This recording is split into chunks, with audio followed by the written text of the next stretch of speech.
ಮೊನ್ನೆ ಯಡಿಯೂರಪ್ಪನವರ ಅಭಿಮಾನೋತ್ಸವ ನಡೀತು. ಬಹಳ ಅದ್ಧೂರಿಯಾಗಿ ನಡೀತು.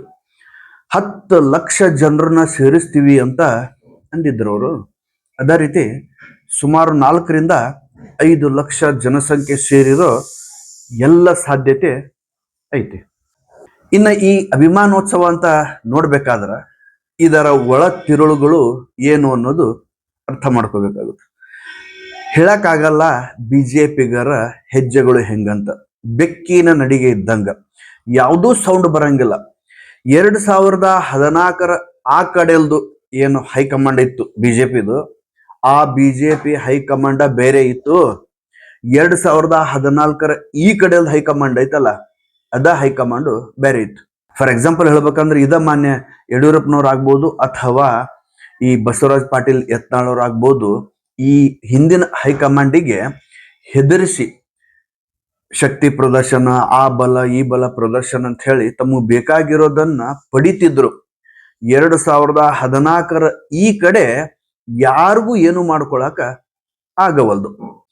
ಇಂಥ ವಿಚಾರದೊಳಗ ಈ ಅಭಿಮಾನೋತ್ಸವ ಮಾಡಿದ್ರಲ್ಲ, ಯಾಕೆ ಮಾಡಿದ್ರು, ಯಾಕೆ ಮಾಡಿರಬಹುದು?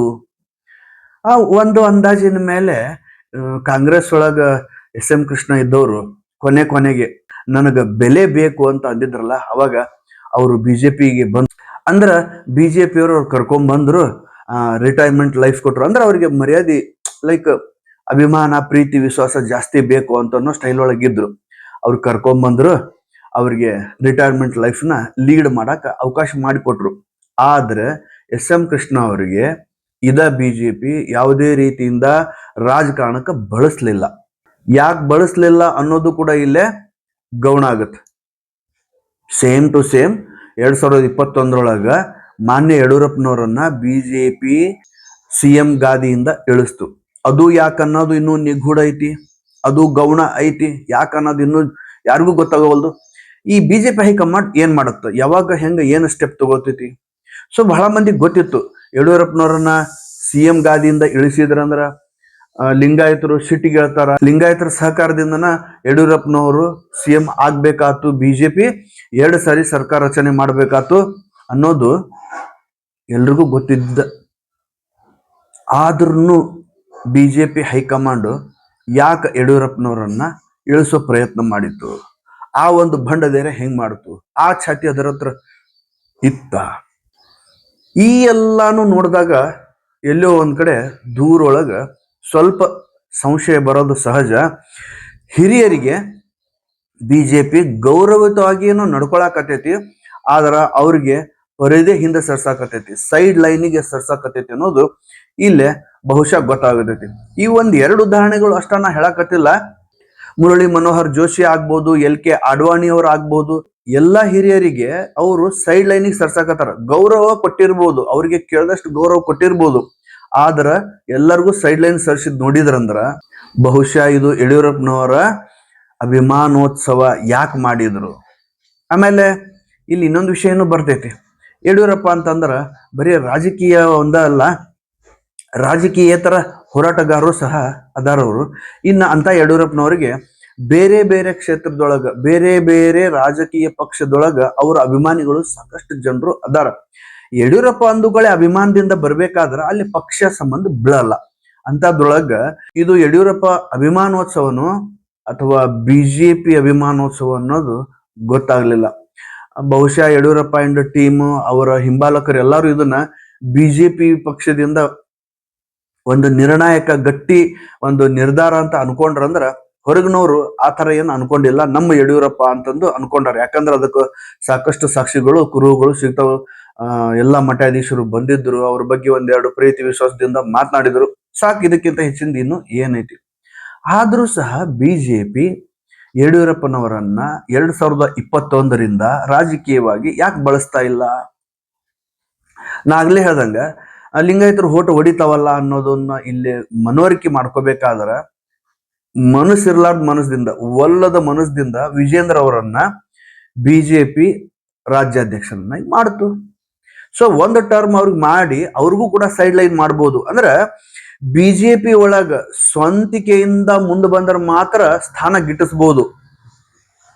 ಈ ತರ ಅಪ್ಪ ಹಾಕಿದ ಆಲದ ಮರ ಅಂತಂದು ಹೇಳಕ ಬರಲ್ಲ ಅನ್ನೋ ಕಾರಣಕ್ಕ ಬಹುಶಃ ಬಿಜೆಪಿ ವಿಜೇಂದ್ರ ಅವರನ್ನ ಏನಾದ್ರೂ ಸೂಕ್ಷ್ಮವಾಗಿ ಹಿಂಟ್ ಕೊಡಾಕತೇತ, ಸಂದೇಶ ಕೊಡಾಕತೇತ, ಒಂದ್ ಪಲ್ಸ್ ಅಂತಾರಲ್ಲ ಆ ತರ ಸ್ಪಾರ್ಕ್ ಏನಾದ್ರೂ ಕೊಡಾಕತೇತ. ಇದು ವಿಜೇಂದ್ರ ಅವರಿಗೆ ಅರ್ಥ ಆಗಕತ್ತೇತೋ ಅಥವಾ ಅರ್ಥ ಆಗ್ತಾ ಇಲ್ಲೋ? ಅಂದ್ರೆ ಇದೇ ಯಡಿಯೂರಪ್ಪನವರ ಅಭಿಮಾನೋತ್ಸವದಾಗ ಹೇಳ್ತಾರ, ನಮ್ಮಪ್ಪ 50 ವರ್ಷದಿಂದ ಈ ತರ ರಾಜಕೀಯದೊಳಗೆ ಇದ್ದು ಏನೇನೋ ಆಗಿ ಈ ತರ ಎಲ್ಲ ಬಂದು ನಿಂತೈತಲ್ಲ, ಅದೇ ತರ ಅವ್ರ ಮಗನಾದ ನಾನು, ಅಂದ್ರೆ ನನಗೆ ನೀವು ಸಹಕಾರ ಕೊಡ್ರಿ, ಸಪೋರ್ಟ್ ಕೊಡ್ರಿ, ನಾ ಇನ್ನೂ ಹೆಚ್ಚು ಬೆಳಿತೀನಿ ಅಂತಂತಾರ. ಇನ್ನೊಬ್ರು ಬೆಳೆಸೋದಲ್ಲ, ಸ್ವತಃ ವಿಜೇಂದ್ರ ಅವರು ತಾವು ಏನು ಮಾಡಿ ಬೆಳಿಬೇಕು ಅಂದ್ರೆ ಒಂದು 4 ಮೆಟ್ಲು ತಾವು ಹತ್ತದಾಗ ಬೇರೆಯವರು ಪುಷ್ ಮಾಡಿ ಇನ್ನೊಂದ್ ಸ್ವಲ್ಪ ಒಯ್ತಾರ. ಮೊದ್ಲು ಮೆಟ್ಲಿಗೆನ ಪುಷ್ ಮಾಡ್ರಿ ಅಂತ ಬಹುಶಃ ಆಗ್ಲಾರ್ದ ಮಾತು ಅಂತ ಅನ್ಸುತ್ತ. ಮೇಲತ್ತು ಇಲ್ಲಿ ಹೈಕಮಾಂಡ್ನವ್ರ ಕೃಪಾ ಕಟಾಕ್ಷನು ವಿಜೇಂದ್ರ ಅವರಿಗೆ ಬೇಕಾಗುತ್ತ. ಮೋಸ್ಟ್ಲಿ ಇಲ್ಲಿ ಹೈಕಮಾಂಡ್ ಕೃಪಾ ಕಟಾಕ್ಷ ವಿಜೇಂದ್ರ ಅವ್ರಿಗೆ ಸಿಗ್ತಾ ಇಲ್ಲೇನೋ ಅನ್ನೋ ಒಂಥರ ಶೇಡಿಂಗು ಕಾಣಕತ್ತೈತಿ. ಯಾಕಪ್ಪ ಅಂತಂದ್ರ ಈಗ ಹೆಂಗ ಅಭಿಮಾನೋತ್ಸವ ಐತಲ್ಲ, ಈ ಅಭಿಮಾನೋತ್ಸವ ಹೆಸರು ಹೇಳೋ ಥರನ ಅವರಿಗೆ ಅಭಿಮಾನೋತ್ಸವದ ಒಂದು ದೊಡ್ಡ ಬೀಳ್ಕೊಡುಗೆ ಸಮಾರಂಭ ಮಾಡಿ ಯಡಿಯೂರಪ್ಪನವ್ರಿಗೆ ಬೀಳ್ಕೊಟ್ಟು ಬಿಡೋಣ ಅಂತ ಏನಾದ್ರು ಬಿಜೆಪಿ ವಿಚಾರ ಮಾಡಿದ್ರೆ, ಅಕಸ್ಮಾತ್ ಏನಾದ್ರು ಬಿಜೆಪಿ ಯಡಿಯೂರಪ್ಪನವ್ರಿಗೆ ಬೀಳ್ಕೊಡೋ ಸಮಾರಂಭ ಅಂತ ತನ್ನ ಮನಸ್ಸೊಳಗೆ ಅನ್ಕೊಂಡಿದ್ದರೆ ಇಲ್ಲಿ ವಿಜೇಂದ್ರ ಅವರ ರಾಜಕೀಯ ಭವಿಷ್ಯ ಮೊಟಕಾಗತ್ತ. ಇದನ್ನ ಒಳಾರ್ಥಗಳು, ಗೂಢಾರ್ಥಗಳು, ಮರ್ಮಗಳನ್ನ ವಿಜೇಂದ್ರ ಅವರು ಅರ್ಥ ಮಾಡ್ಕೊಂಡಾಗ ಮಾತ್ರ ಅವರು ರಾಜಕೀಯವಾಗಿ ಬೆಳೆಯೋದಕ್ಕೆ ಸಾಧ್ಯ. ಅಷ್ಟಕ್ಕೂ ಇಲ್ದ ಹೇಳಂಗಿಲ್ಲ ತಂದಿ ಹಂಗ ಮಗ ಆಗಲ್ಲ ಅಂತ ಹೇಳಿ. ತಂದಿ ತಳಮಟ್ಟದಿಂದ ಬಂದಿದ್ರು, ಆದ್ರ ಮಗ ತಳಮಟ್ಟದಿಂದ ಬಂದಿಲ್ಲ. ತಂದಿ ತಾನು ಹಾಸಿರೋ ರೆಡ್ ಕಾರ್ಪೆಟ್ ಮೇಲೆ ಮಗ ನಡ್ಕೊಂತ ಬಂದಿದ್ದು ಅನ್ನೋದು ಇದು ಜಗಜ್ಜಾಹೀರು. ಇದು ಬಿಜೆಪಿ ಹೈಕಮಾಂಡಿಗೆ ಅತ್ಯಂತ ಸ್ಪಷ್ಟವಾಗಿ ಗೊತ್ತಿರೋ ವಿಚಾರನೆ. ಹಿಂಗಾಗಿ ವಿಜೇಂದ್ರ ಅವರು ಸ್ವಂತ ಬುದ್ಧಿ, ಸ್ವಂತ ನಡಿಗೆ ಮೇಲೆ ಅವ್ರು ಮುಂದೆ ಬಂದ್ರೆ ಮಾತ್ರ ಅವ್ರಿಗೆ ನೆಲೆ ಐತಂತ ಹೇಳ್ಬೋದು. ಅದು ಬಿಟ್ರೆ ವಿಜೇಂದ್ರ ಅವ್ರಿಗೆ ಇಲ್ಲೇ ನೆಲೆ ಬಹಳ ಕಡಿಮೆ ಕಾಣಕತ್ತೈತಿ. ಯಾಕಂತಂದ್ರ ಬರೀ ವಿಜೇಂದ್ರ ಅವ್ರಿಗೆ ಯತ್ನಾಳ್ ಅವರಷ್ಟೇ ಓಪನ್ ಮಾತಾಡಿಲ್ಲ, ಬೇರೆ ಬೇರೆಯವರು ರಾಜಕಾರಣಿಗಳು ಅಂದ್ರೆ ಹಿರಿಯ ರಾಜಕಾರಣಿಗಳು ಮಾತಾಡ್ಯಾರ. ಇದನ್ನ ಬಿಜೆಪಿಯವ್ರಿಗೂ ಕೂಡ ಅರ್ಥ ಆಗೇತಿ.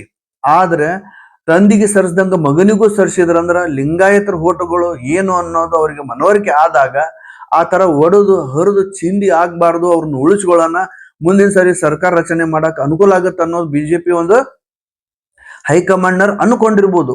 ಅದು ಕೂಡ ಅಷ್ಟು ಸುಲಭದ ಕೆಲಸ ಅಲ್ಲ. ಯಾಕಂತಂದ್ರ ಇಲ್ಲೇ ಕಟ್ಟ ಕಡೆ ಒಂದು ಮಾತು ಜನರೊಳಗ ಮತ್ತು ಹೈಕಮಾಂಡ್, ಬಿಜೆಪಿ ಹೈಕಮಾಂಡ್ ದಿಲ್ಲಿ ಒಳಗೆ ಹೆಂಗ್ ಕೂತಾರಲ್ಲ, ಅವ್ರಿಗೂ ಕೂಡ ಒಂದು ಮನಸ್ಸೊಳಗ ಕಾಡ್ತಿರ್ಬೋದು. ಏನು ಅಂತಂದ್ರ ಮುಂದಿನ ಸಾರಿ ಬಿಜೆಪಿ ಅಧಿಕಾರಕ್ಕೆ ಬರುತ್ತಾ, ಬಂದ್ರೆ ಯಾವ ಬೇಸ್ ಮೇಲೆ ಬರುತ್ತ? ಯಾಕಂತಂದ್ರ ಈ ಸದ್ಯದ ಪರಿಸ್ಥಿತಿ ನೋಡಿದ್ರಂದ್ರ ಬಿಜೆಪಿ ಒಳಗ ಟೊಂಕ ಕಟ್ಟಿ ನಿಲ್ಲೋ ಯಾವ ಒಬ್ಬ ಹಿರಿಯ ಅಥವಾ ಈ ವಿಜೇಂದ್ರ ಅಂತಾರಲ್ಲ ಈ ತರದ ಯಂಗ್ಸ್ಟರ್ಸ್ ಯಾವ ರಾಜಕಾರಣಿಗಳು ಇಲ್ಲಿ ಕಾಣ್ತಾ ಇಲ್ಲ. ಸ್ವತಃ ತಾವು ಗೆಲ್ಲೋದಲ್ದನೆ ಬೇರೆ ಕ್ಷೇತ್ರದೊಳಗ ಬೇರೆ ಬೇರೆ ವ್ಯಕ್ತಿಗಳನ್ನ ಗೆಲ್ಲಿಸಿಕೊಂಡು ಬರೋ ವ್ಯಕ್ತಿ ಮಾತ್ರ ಮುಖ್ಯಮಂತ್ರಿ ಆಗಬಹುದು ಹೊರತು ಹೈಕಮಾಂಡ್ನವ್ರು ಕರೆದು ಮುಖ್ಯಮಂತ್ರಿ ಆಗ್ರಿ ಅಂತ ಅಷ್ಟು ಸುಲಭಕ್ಕೆ ಯಾರು ಹೇಳ್ತಿರಲ್ಲ. ಹಿಂಗಾಗಿ ವಿಜೇಂದ್ರ ಅವರು ತಮ್ಮ ರಾಜಕೀಯ ನಡೆಯನ್ನ ಬಹಳ ಸೂಕ್ಷ್ಮವಾಗಿ ಇಡಬೇಕಾಗುತ್ತ ಅನ್ನೋದು ಬಹುಶಃ ಇಲ್ಲೇ ಜನರ ಮನದಾಳೊಳಗ ನಡೆಯಕತೈತಿ ಅಂತನ ಅನಿಸ್ಬೋದು. ಇನ್ನ ಸದ್ಯದ ಮಟ್ಟಿಗೆ ಹೇಳ್ಬೇಕಾದ್ರ ಕರ್ನಾಟಕ ರಾಜ್ಯದೊಳಗ ಬಿಜೆಪಿಯಿಂದ ಯಾವ ನಾಯಕರು, ಯಾವ ಧುರೀಣರು, ಯಾವುದು ಸಾರ್ವಜನಿಕರಿಗೆ ಅನುಕೂಲ ಆಗುವಂತ ಕೆಲಸ ಆಗ್ಬೋದು, ವಿರೋಧ ಪಕ್ಷದ ಕೆಲಸ ಆಗ್ಬೋದು, ಸರಿಯಾಗಿ ಮಾಡ್ತಾ ಇಲ್ಲ. ಒಂದು ಲೆಕ್ಕದ ಮೇಲೆ ಹೇಳ್ಬೇಕಪ್ಪ ಅಂತಂದ್ರ ಕಾಂಗ್ರೆಸ್ಸಿನ ಈ ಫ್ರೀ ಬೀಸ್ ಅಂತಾರಲ್ಲ, ಪಂಚ ಗ್ಯಾರಂಟಿಗಳು ಬಹುಶಃ ಬಹಳ ಸಾಕಷ್ಟು ಜನಮಾನಸದೊಳಗ ಪ್ರಭಾವ ಬೀರೈತಿ ಅಂತ ಅನ್ಬೋದು. ಮುಂದಿನ ಸಾರಿ ಕಾಂಗ್ರೆಸ್ ಮತ್ತೆ ರಾಜ್ಯದೊಳಗ ಅಧಿಕಾರಕ್ಕೆ ಬರೋ ಎಲ್ಲ ಸಾಧ್ಯತೆ ಕಾಣಕತೈತಿ. ಇದು 2 ರೀತಿಯಿಂದ ತಗೊಳ್ಬಹುದು. ಒಂದು, ನೆಕ್ಸ್ಟ್ ಟೈಮ್ ಏನಾದ್ರೂ ಬಿಜೆಪಿ ಸರ್ಕಾರ ಆಡಳಿತಕ್ಕೆ ಬಂದ್ರ ಈ ಫ್ರೀ ಬೀಸ್ ನ ತೆಗೆಯೋದು ಜನರಿಗೆ ಮನಸ್ಸು ಒಪ್ತಿರಂಗಿಲ್ಲ. ಈ ಫ್ರೀ ಬೀಸ್ ನ ಅವ್ರು ಕಂಟಿನ್ಯೂ ಮಾಡ್ತಾರ ಅಥವಾ ಮಾಡಂಗಿಲ್ಲ ಅನ್ನೋದು. ಇನ್ನ 2ನೇ ವಿಚಾರ, ಇದ ಕಾಂಗ್ರೆಸ್ ಮತ್ತೊಂದ್ ಸಾರಿ ಸರ್ಕಾರ ರಚನೆ ಏನಾದ್ರು ಮಾಡ್ತು ಅಂತಂದ್ರ ತಾನೇನು ಹಿಂದಿನ ಪೀರಿಯಡ್ ಒಳಗ ಅಂದ್ರೆ ಈಗಿನ ಪೀರಿಯಡ್ ಒಳಗ ಏನು ಒಂದು ಫ್ರೀ ಬೀಸ್ ಕೊಟ್ಟೈತಲ್ಲ ಸಾರ್ವಜನಿಕರಿಗೆ, ಅದು ತನ್ನದೇ ಸರ್ಕಾರ ಮುಂದುವರಿಸುತ್ತಾ ಅಥವಾ ಕಟ್ ಅಂಡ್ ಥ್ರೂ ಅಂತ ಮಾಡುತ್ತಾ, ಈ ಒಂದು ಗೊಂದಲ ಮತ್ತು ಕ್ಯೂರಿಯಾಸಿಟಿ ಮೇಲೆ ಜನರು ನಿಂತಾರ ಅಂತ ಹೇಳ್ತಾ ನಾ ಮತ್ತೆ ನಿಮ್ಗೆ ಸಿಗ್ತೀನಿ.